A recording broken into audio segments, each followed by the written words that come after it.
Hindi cinema में ऐसा हमने कई बार देखा है जब किसी दो फिल्मों की कहानी का विषय एक ही रहा है और एक ही विषय पर कई बार दो फिल्में बनाई गई है। इनमें हम फिल्म पीके और ओ माय गॉड, बाला और उजड़ा चमन, गोलमाल और बोल बच्चन जैसी कई फिल्में देख सकते हैं। लेकिन हिंदी सिनेमा में ऐसा भी कई बार हुआ है जब फिल्म निर्माताओं ने एक ही विषय को लेकर अलग अलग समय में 3 फिल्में बनाई है, जिनकी कहानी से लेकर स्टोरी का पूरा प्लॉट एक जैसा ही था, बस समय समय पर एक्टर्स बदलते गए थे। इसलिए आज की इस वीडियो में हम बात करने जा रहे हैं बॉलीवुड में बनी ऐसी 8 फिल्मों की जो अलग अलग समय में 3 बार बनी थी, पर उनकी कहानी और स्टोरी का पूरा प्लॉट एक जैसा ही था। कौन सी है ये फिल्में जानेंगे इस वीडियो में। वीडियो शुरू करने से पहले आप सभी दोस्तों से हमेशा की तरह एक रिक्वेस्ट है, चैनल को प्लीज सब्सक्राइब करें और बेल आइकन को प्रेस करना बिल्कुल भी न भूलें, ताकि आने वाली वीडियो की आप लोगों को नोटिफिकेशन मिल सके। तो वीडियो शुरू करते हैं, let's start. Hello cinema lover, मैं हूँ हर्ष और स्वागत है आप सभी का सिनेमा जर्नी एक्सप्लेन पर।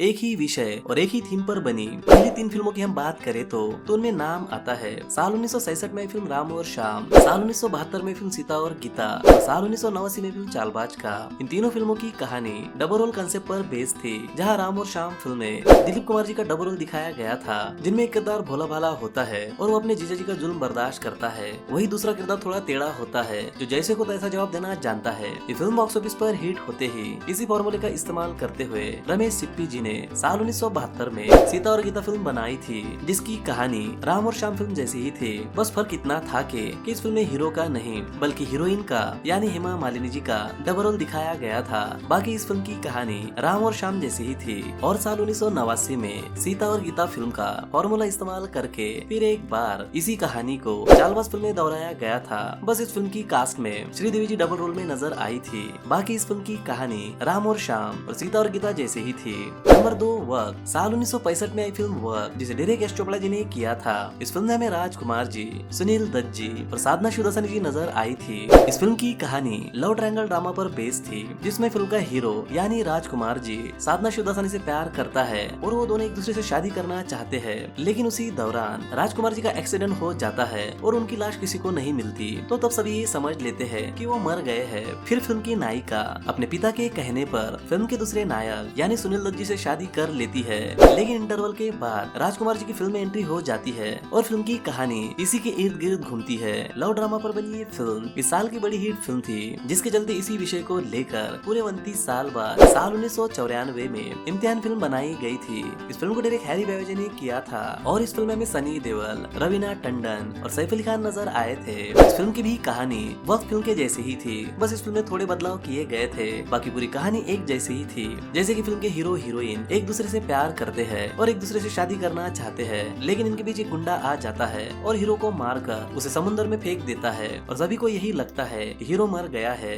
और हीरोइन अपने पिता के कहने पर फिल्म के दूसरे हीरो यानी सैफ अली खान से शादी कर लेती है। पर इंटरवल के बाद सनी देओल की एंट्री होती है और फिर फिल्म की कहानी उनके इर्द गिर्द घूमती है और इसी फॉर्मूले का इस्तेमाल करके साल 1999 में डायरेक्टर लॉरेन डिसोजा ने अक्षय कुमार, सैफ अली खान और माधुरी दीक्षित को लेकर आरज़ू फिल्म बनाई थी। इस फिल्म की भी कहानी बिल्कुल वैसी ही थी जैसे फिल्म वर्क और इम्तिहान फिल्म की थी, जहाँ हीरो हीरोइन एक दूसरे से प्यार करते हैं और शादी करने वाले होते हैं, पर एक एक्सीडेंट में हीरो लापता हो जाता है और सब उसे मरा समझते हैं। फिर हीरोइन अपने पिता के कहने पर फिल्म के दूसरे नायक से शादी कर लेती है और इंटरवल के बाद पहले एक्टर की एंट्री हो जाती है। फिर फिल्म की कहानी उनके इर्द गिर्द घूमती है। इन तीनों ही फिल्मों की कहानी और थीम पूरी एक जैसी ही थी, बस फर्क इतना था कि वक्त फिल्म सुपरहिट हुई थी, वही इम्तिहान और आरज़ू फिल्म फ्लॉप साबित हुई थी। नंबर 3, शोले। 15 अगस्त साल 1975 को रिलीज हुई फिल्म शोले, जिसे डायरेक्ट रमेश सिप्पी जी ने किया था और इस फिल्म में अमिताभ बच्चन जी, धर्मेंद्र जी, हेमा मालिनी जी, जया बच्चन जी, संजीव कुमार जी और अमजद खान जी मुख्य भूमिका में नजर आए थे।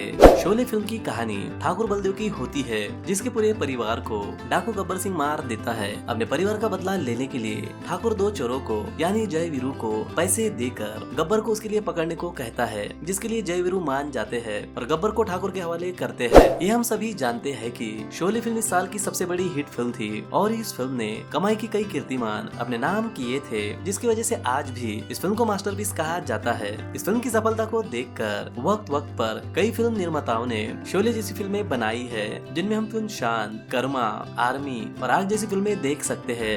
लेकिन इन फिल्मों में दो फिल्में ऐसी रही है जिनकी कहानी और थीम पूरी तरह शोले फिल्म जैसी थी। शोले फिल्म की कहानी और थीम पर बनी पहली फिल्म थी। साल 1998 में फिल्म चाइना गेट। इस फिल्म को डायरेक्ट राजकुमार संतोषी ने किया था और इस फिल्म में हमें ओम पुरी जी, नसरुद्दीन शाह जी, डैनी और ममता कुलकर्णी मुख्य भूमिका में नजर आई थी। इस फिल्म की कहानी जगीरा नाम के डाकू की होती है जो गाँव के मुखिया को मार देता है। इसलिए गाँव के मुखिया की बेटी अपने पिता का बदला लेने और गाँव को जगीरा से मुक्ति दिलाने के लिए रिटायर आर्मी वालों को अपनी मदद के लिए बुलाती है और जागीरा को खत्म कर देती है। इस फिल्म की कहानी पूरी तरह शोले फिल्म जैसी ही थी, बस किरदार बदल चुके थे।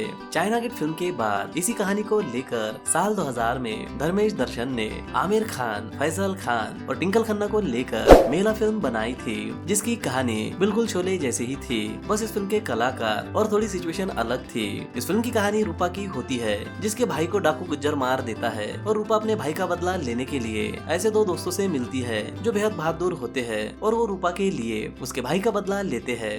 नंबर 4 अवतार। साल 1983 में फिल्म अवतार, जिसे डायरेक्ट मोहन कुमार जी ने किया था और इस फिल्म में राजेश खन्ना जी, शबाना आजमी जी, सचिन पिड़गांवकर, गुलशन गौर और सुजीत कुमार नजर आए थे। अवतार फिल्म एक फैमिली ड्रामा फिल्म थी। इस फिल्म की कहानी अवतार किशन की होती है जो एक मैकेनिक होता है और मेहनत मजदूरी कर अपने बच्चों को वो सब देता है जो उन्हें चाहिए होता है, लेकिन उसके बच्चे बड़े होकर अपनी बीवियों के साथ मिलकर उसे घर से निकाल देते हैं। अवतार किशन अपने बीवी और बेटे जैसे नौकर को लेकर अपनी एक अलग दुनिया बनाता है और कार का कार्बोरेटर बनाकर रातों रात अमीर बन जाता है और अपने बच्चों को ये दिखा देता है कि वो किसी का मोहताज नहीं है। ये फिल्म अपनी कहानी और राजेश खन्ना जी की एक्टिंग और गानों की वजह से बॉक्स ऑफिस पर हिट साबित हुई थी और इसी फॉर्मूले पर डेविड धवन ने राजेश खन्ना जी, गोविंदा और जी चावला को लेकर साल 1990 में स्वर्ग फिल्म बनाई थी, जिसकी कहानी और थीम अवतार फिल्म जैसी ही थी, बस फिल्म में थोड़े किरदार बदले गए थे। जहाँ अवतार फिल्म में राजेश खन्ना जी बाप की भूमिका में नजर आए थे, वही इस फिल्म में वो बड़े भाई के किरदार में नजर आए थे, जिसके छोटे भाई पैसों के लिए उसे घर से निकाल देते हैं और फिर उसका नौकर बेहद अमीर बनकर उसके भाइयों को सबक सिखाता है। ये फिल्म भी बॉक्स ऑफिस पर हिट साबित हुई थी। इन दोनों फिल्मों के हिट होने के बाद रवि चोपड़ा जी ने इस कहानी को लेकर साल 2003 में बागबान फिल्म बनाई थी, जिसकी पूरी कहानी अवतार फिल्म जैसी ही थी, बस इस फिल्म के किरदार और थोड़ी सिचुएशन बदल दी गई थी।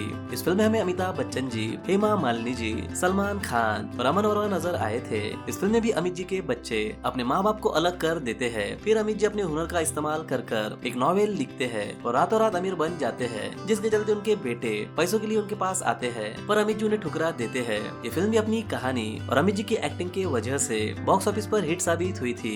नंबर 5 कर्ज। साल 1980 में आई फिल्म कर्ज, जिसे डायरेक्ट सुभाष घाई जी ने किया था और इस फिल्म में ऋषि कपूर जी, राज किरण जी, सिमी ग्रेवाल और टीना अंबानी नजर आई थी। कर्ज फिल्म एक म्यूजिकल रिवेंज ड्रामा फिल्म थी और इस फिल्म की कहानी पुनर्जन्म पर बेस्ड थी, जहाँ रवि वर्मा नाम का एक अमीर शख्स एक ऐसी औरत से शादी कर लेता है जो उसकी दौलत के लिए उसे मार देती है। लेकिन कहानी में ट्विस्ट तब आता है जब मोंटी नाम के शख्स को यानी ऋषि कपूर जी को ये पता चलता है कि उसका पुनर्जन्म हुआ है और उसका पिछले जन्म में खून किया गया था, तो अपने पिछले जन्म का बदला लेने के लिए वो उस औरत से बदला लेता है। ये फिल्म अपने म्यूजिक की वजह से साल 1980 में चर्चा का विषय रही थी, लेकिन बॉक्स ऑफिस पर फ्लॉप साबित हुई थी।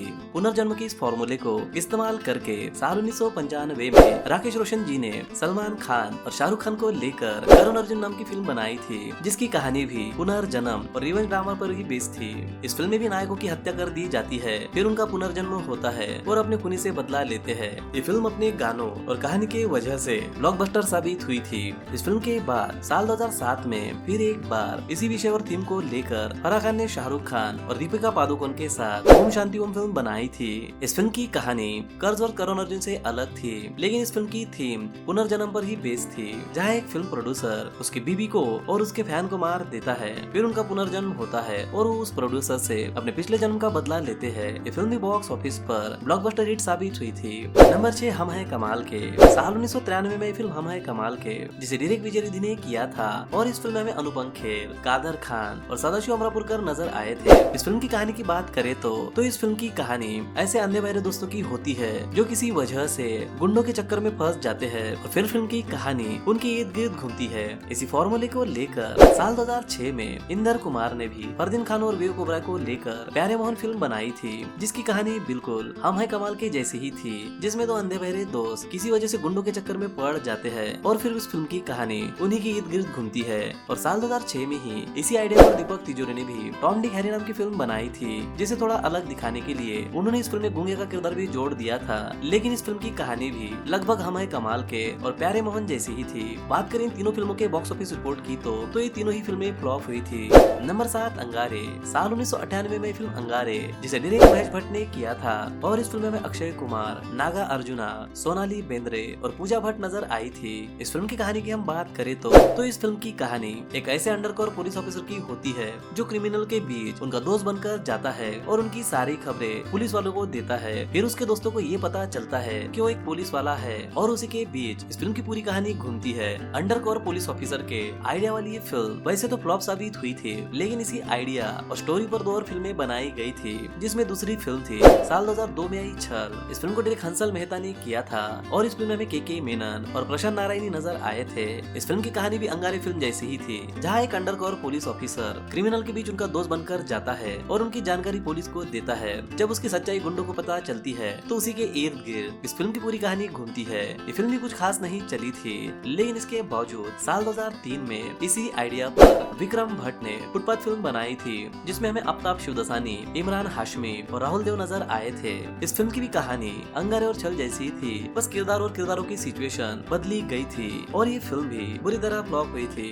नंबर 8 डरना मना है। इस फिल्म को डायरेक्ट प्रवल रमन ने किया था और इस फिल्म में सैफ अली खान, विवेक ओबराय, नाना पाटेकर और शिल्पा शेट्टी नजर आई थी। इस फिल्म की कहानी की हम बात करें तो इस फिल्म की कहानी ऐसे 8 दोस्तों की होती है जो पिकनिक के लिए जा रहे होते हैं और जंगल के बीच उनकी गाड़ी खराब हो जाती है, तो रात काटने के लिए वो सभी एक दूसरे को अपनी कहानियां सुनाते हैं, जिसके चलते एक कातिल उन सभी का मर्डर कर देता है। इस फिल्म का अलग कंसेप्ट काफी लोगों को अच्छा लगा था, लेकिन ये फिल्म फ्लॉप साबित हुई थी। इस फिल्म के फ्लॉप होने के बावजूद इस फिल्म के मेकर्स ने इसी आइडिया और थीम को लेकर साल 2006 में डरना जरूरी नाम की फिल्म बनाई थी, जिसे डायरेक्ट राम गोपाल वर्मा ने किया था। इस फिल्म की भी कहानी डरना मना है जैसी थी, बस इसमें इतना ही फर्क था कि इस फिल्म में बड़े कलाकारों की जगह छोटे बच्चे लिए गए थे जो एक पिकनिक को जाते हैं और उन्हें वहाँ एक घर दिखता है जहाँ एक दादी उन्हें वैसी ही कहानियाँ सुनाती है और एक एक कर उन्हें मारती है। ये फिल्म भी बॉक्स ऑफिस पर कुछ खास नहीं चली थी, लेकिन इसके बावजूद इसी फॉर्मूले को लेकर साल 2008 में विनय शुक्ला ने अपनी फिल्म बनाई थी और ये फिल्म थी मिर्च। मिर्च फिल्म का कंसेप्ट और प्लॉट पूरी तरह डरना जरूरी है और डरना मना है जैसा ही था, बस इस बार विनय शुक्ला ने इसे सस्पेंस थ्रिलर ना बनाते हुए कॉमेडी बनाया था, जहाँ एक न्यूकमर डायरेक्टर एक प्रोड्यूसर को 7 अलग अलग कहानियाँ सुनाता है और उनमें से एक कहानी उस प्रोड्यूसर की भी होती है। तो ये थी हिंदी सिनेमा की एक ही विषय को लेकर 3 बार बनाई गई 8 फिल्में। अगर आपको किसी ऐसी फिल्म का नाम पता है जो एक ही विषय पर 3 बार बनी है तो उस फिल्म का नाम कमेंट बॉक्स में जरूर लिखे। वीडियो को लाइक, कमेंट और शेयर जरूर करें ताकि हम आपके लिए सिनेमा से जुड़ी ऐसी वीडियो ला सके। तो मिलते हैं अगली वीडियो में, तब तक के लिए बाय और टेक केयर।